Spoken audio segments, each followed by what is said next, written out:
2023 has been a very challenging year for many compliance officials, and that is mainly because of the sanctions against Russia, which started last year already, have become stricter and stricter and have generated a lot of headaches for sanctions compliance officers around the world. There are many new sanctions, not just on individuals, but also on vessels, on major trading companies, major players in the industry, and many goods. So that has been a big challenge for many of the people working in compliance. Another key point this year is that not just the banks are affected by these sanctions. We also see industrial companies, technology companies. We see manufacturers, logistics companies, shipping companies. All of them are now at the forefront of these sanctions compliance efforts, and will have to make sure that they do the right thing to stay out of trouble.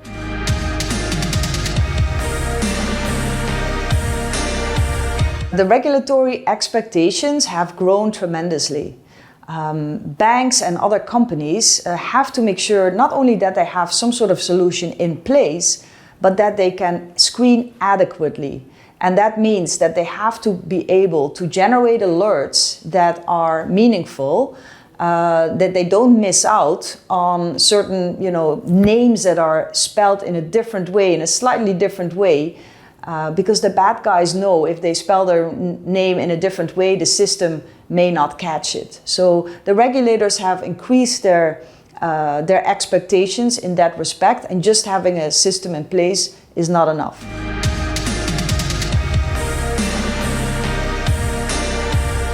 Recent enforcement actions have shown that not only big companies are exposed to potential violations and indictments and convictions even from the regulators and law enforcement agencies. We've seen some cases where smaller companies that may have thought, well, this may not apply to me, or maybe my bank will warn me when something may be off. We have seen that even smaller companies and business owners have been either received a penalty or have been convicted to jail time. So it is we see more and more strict enforcement, not just from the US regulators, but also from the European regulators. We've seen some cases that have affected companies across the board.